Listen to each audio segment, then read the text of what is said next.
Daniels Doctrine, Conservatism for Grown-Ups. So I read at the start, I think that was in the introduction. George Will's foreword. George Will's, right. I found that interesting. And then your quote, which I found from page 22, I thought was a real attention grabber. Within the next 10 years, the U.S. will spend more on interest for its debt than it does for its military, while in the next 5 years, the People's Liberation Army will be entirely funded by the U.S. taxpayer.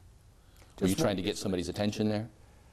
Oh, I guess the whole first part of the book is an attempt to get the attention of our fellow citizens and say, look, we're all in this, in a big fix together here. It doesn't matter what your politics are, your philosophy is, we are in this fix together. It's arithmetic. And so the early parts of the book try to say two things. One, this is really serious. There's no getting away from it, no sense arguing about it, no sense blaming or trying to figure out all the causes of it. We better be talking about what to do while there's still time. And the other thing that says is this isn't surprising. Problems like this were always predicted for peoples who chose freedom and who chose to govern themselves. There is a temptation to vote for the present, not the future, spend too much, money you don't have. So let's be the people that prove that Republican, that is to say, government by consent of the governed works. You take the people to task too. I found this quote interesting, and this is rather long, but I thought it really direct to the point. If you borrowed huge amounts of money to buy a house beyond your means, someone deceived you. If you compounded the risk by refinancing the home based on wishful expectation of its value would shoot up in the future, it was only because you were misled. And if you maxed out all your credit cards, you must have been tricked by a devious marketing play. In all cases, it's someone else's fault, and your caring federal government must intervene to get you off the hook. You're taking the people to task here too. Well, no, actually something different. I'm there paraphrasing the viewpoint of people I don't agree with. There's a very strong viewpoint that says basically the American people can't cut it.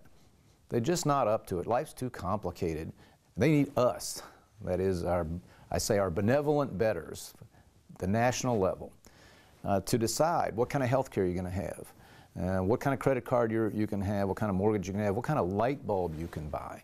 Now that is not the sense of personal dignity and individual autonomy that we've always associated with America. And that's a big discussion that I think we ought to have as a people. Who's in charge here? And when I talk about trusting Americans, it means two things. One, it means, yeah, we can get together before we spend ourselves, borrow ourselves into a hopeless situation. And two, as individuals, we can lead our lives, make sensible decisions, Americans can, for their own lives. And they should be helped and encouraged to do that, not prevented from doing that in this, I'm sure sincere, but really very condescending way that some folks prefer. Author Mitch Daniels talks about Social Security as a Ponzi scheme. I noticed that Governor Rick Perry did the same thing as a politician and a candidate for president. He's being really taken to task. Mm-hmm. Yet when you mention it as an author, it's like a point of discussion. That's okay to talk about, but if you're bringing it up in the presidential campaign, it's a real hot potato. Well, he got piled on, I guess because he's a candidate. But you know what it brought to light? Journalists quickly went back and sort of Googled Social Security Ponzi. It's been said for 40 or 50 years.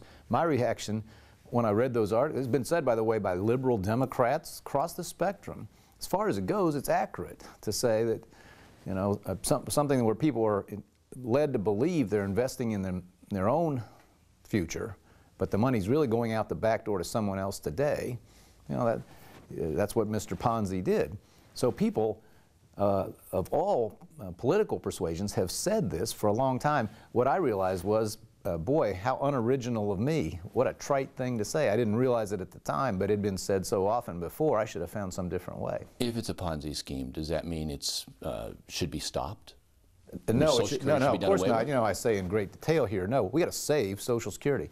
The enemies of Social Security are the people who are saying, just leave it the way it is, and leave Medicare the way it is. They are the enemies of the safety net, because as a matter of pure, simple arithmetic, they cannot continue, and they will not only take themselves down, but the whole American dream. So, by the way, my disagreement, if any, with Governor Perry is not that he called it what it was, it's that he didn't go on and say, all right, since that won't work much longer, let's start something new, not for today's retirees, they're good to go, not even for those coming into the system soon, but starting out for the young people who are paying today for the retirement of their elders, so they always have. Let's try to create something new for them so they have protection too. Healthcare, obviously a key issue in here as well, where you speak out against President Obama and healthcare. And yet you also asked the state to look into how much it might save Indiana and found that it could save quite a bit of dollars. I didn't say it was a good idea. I just thought it would be useful to run the calculation. Well, no, what I said was if the state, as an employer of 28,000 people, did what a lot of businesses are going to do and dumped their employees, threw them off the health care they have now and dumped them into the new system, it would save the employer money.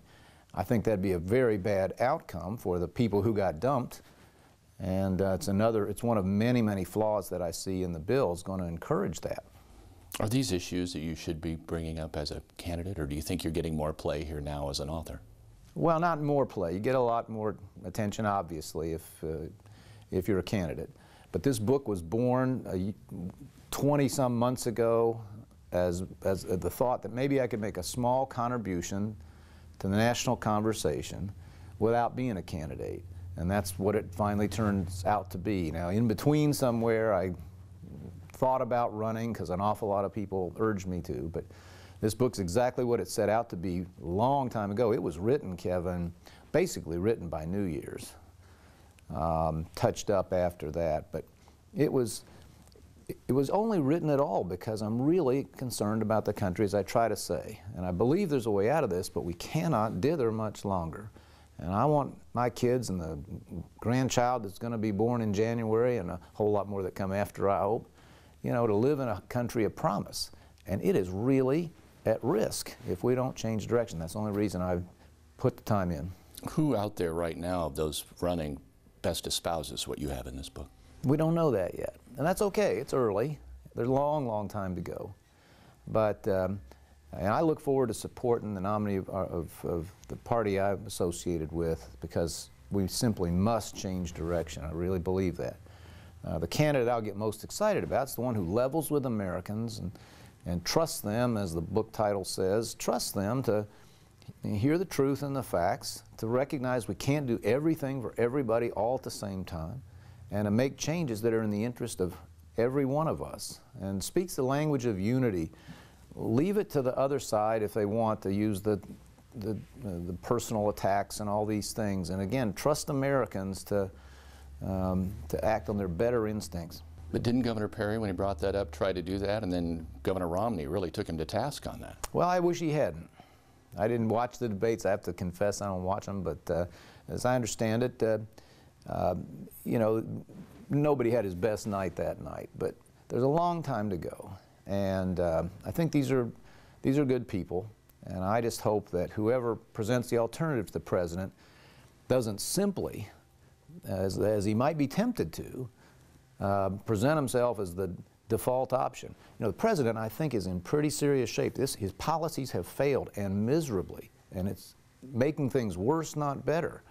And I'm a little worried that the Republican nominee will just say, if I'm not him, vote for me. And that won't be good enough because the clock's ticking. And I want someone to get elected president with a fairly big consensus of people who say we must make some decisions now. We need a pro-growth policy starting with tax reform. We need to start paying Americans for the energy we use, with all the jobs that could come from that. A whole lot of these incredibly job-killing regulations need to at least slow down or wait a while we try to get people hired. We've got to start building things the way we have here in Indiana,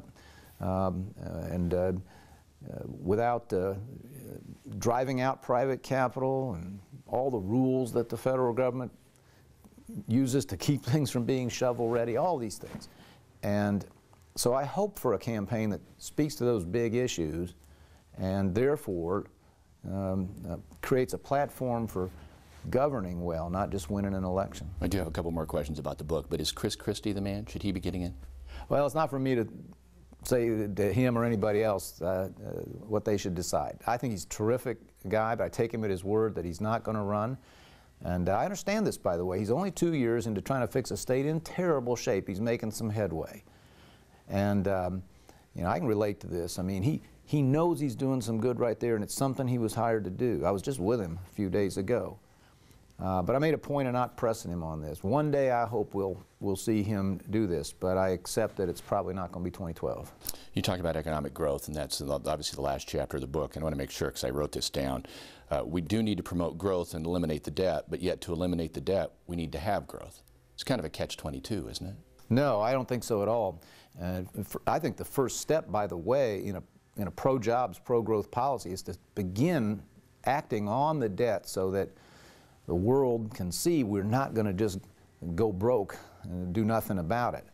But then you'll have to do everything else. I think we should call every close one, break every tie at the national level till further notice on the question, will it make growth and investment, the kind that produces jobs in the private economy, more or less likely? And this administration, I'm sorry to say, every single time makes the choice, whether it's regulation or tilting the labor laws or piling on taxes or threatening new ones.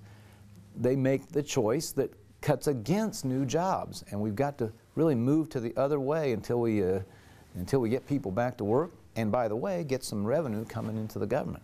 Summary here, you have a quote here on page 34. Our Asian competitors may assume that our influence and liberty have made us weak in character, too soft to impose discipline, or even modest changes on themselves, or to insist that we ought to govern ourselves. That kind of sums it up, doesn't it?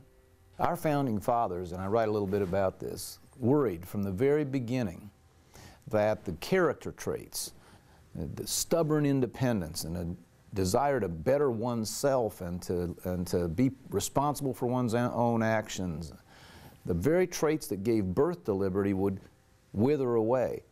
That's why Ben Franklin said, that's where the title comes from. That's why Ben Franklin, when asked what kind of government they'd given birth to, said, "A republic, madam, if you can keep it." And a lot of the world is looking at us right now saying, well, the skeptics were right, that you let people govern themselves long enough and it finally ends badly. So you need a tyrant, you need a communist party, you need a king, you need some kind of authoritarianism.